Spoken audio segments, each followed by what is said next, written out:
மறைந்த முதல்வர் கலைஞர் கருணாநிதிக்கு ஒரு பழக்கம் இருந்தது. அது என்னவென்றால் சகோதர யுத்தம் நடத்துவது.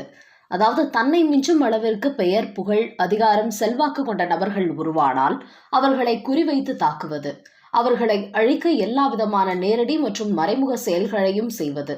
இப்படி செய்துதான் ஒரு கட்டத்தில் எம்ஜிஆரை திமுகவிலிருந்து வெளியேற்றினார். வைகோவை கொலைப்பழி சுமத்தி வெளியேற்றினார்.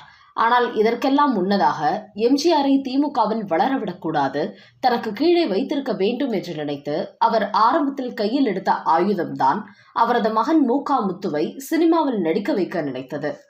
பார்ப்பதற்கு கிட்டத்தட்ட எம்ஜிஆரின் சாயலிலேயே முத்து இருந்தார். இவர் கருணாநிதியின் முதல் மனைவி பத்மாவதியின் மகன்.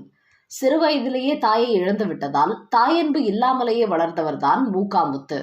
தனக்கு பிறகு அரசியலில் அவரை வாரிசாக உருவாக்க நினைத்த கருணாநிதி மக்களிடம் தன் மகன் நல்ல அறிமுகமாக வேண்டும் என்றும், அதே சமயம் எம்ஜிஆருக்கு மாற்றான ஒரு நடிகரை உருவாக்க வேண்டும் என்றும் நினைத்துதான் அவரை சினிமாவில் அறிமுகப்படுத்தினார். இதற்காகவே அஞ்சுகம் பிலிம்ஸ் என்கின்ற தயாரிப்பு நிறுவனத்தையும் துவங்கினார். அப்படி உருவான பிள்ளையோ பிள்ளை என்கிற படத்தின் மூலமாக கதாநாயகனாக அறிமுகமானார் முத்து.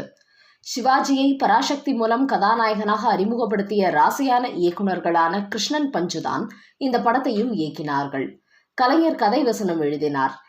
இத்தனைக்கும் இந்த படத்தின் படப்பிடிப்பை துவங்கி வைத்ததே கூட எம்ஜிஆர் தான். ஆனால் படம் முடிந்த அந்த படத்தின் பிரிவியூ காட்சிக்கு எம்ஜிஆர் அழைக்கப்பட்டார்.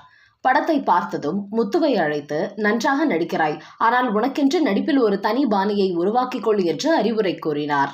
அதன் பிறகு பூக்காரி என்கிற படத்தில் நடித்தார் முத்து. இந்த 2 படங்கள் மட்டுமே ஓரளவுக்கு சுமாராக ஓடின.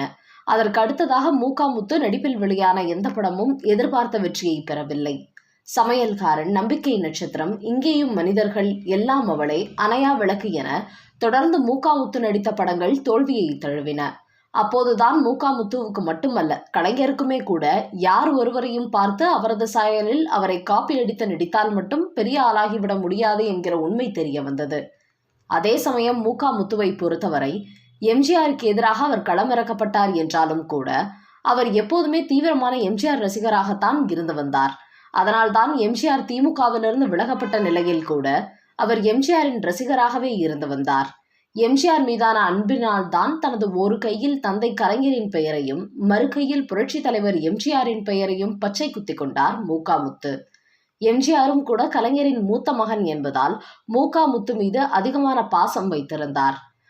அதனால்தான் முத்து பிள்ளையோ பிள்ளை படத்தில் நடித்த சமயத்தில் அந்த படத்தின் விழா ஒன்று தேவி தியேட்டரில் நடந்தபோது அந்த விழாவில் கலந்து கொண்ட எம்ஜிஆர் முத்துவுக்கு ஒரு கைகடிகாரத்தை பரிசளித்தார்.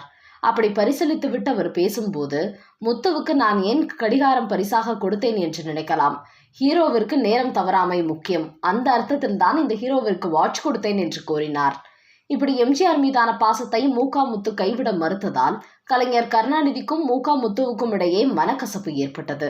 ஒரு கட்டத்தில் பேசாமல் அதிமுகவில் இணைந்துவிட நினைத்தார் முத்து. அப்போது எம்ஜிஆருக்கு போன் செய்து, நான் அதிமுகவில் சேர விரும்புகிறேன், கட்சிக்காக உழைக்க வேண்டும் என்று துடிக்கிறேன், என்னை சேர்த்துக் கொள்ளுங்கள் என்று கேட்டுள்ளார்.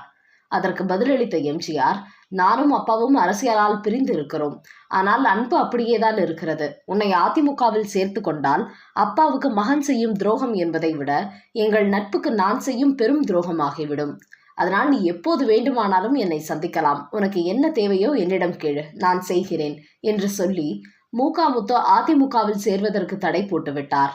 ஆனாலும் ஒரு கட்டத்தில் முத்து அதிமுக சார்பில் தேர்தலில் தன் தந்தைக்கு எதிராகவே பிரச்சாரம் எல்லாம் செய்தார். கலைஞர் குடியிருந்த அதே தெருவில் ஒரு வீட்டை வாடகைக்கு எடுத்துக்கொண்டு அவரது வண்டவாளங்களை தண்டவாளத்தில் ஏற்றி கொண்டிருந்தார்.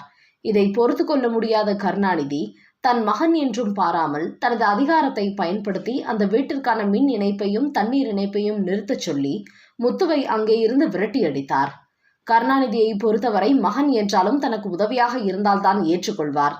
தனக்கு எதிராக திரும்பினால் அவரும் தனக்கு எதிரியே என்று நினைப்பவர்தான் கலைஞர். முத்து விஷயத்தில் மட்டுமல்ல, அதற்கு பிறகு அழகிரி விஷயத்திலும் அதுதான் நடந்தது என்பது குறிப்பிடத்தக்கது.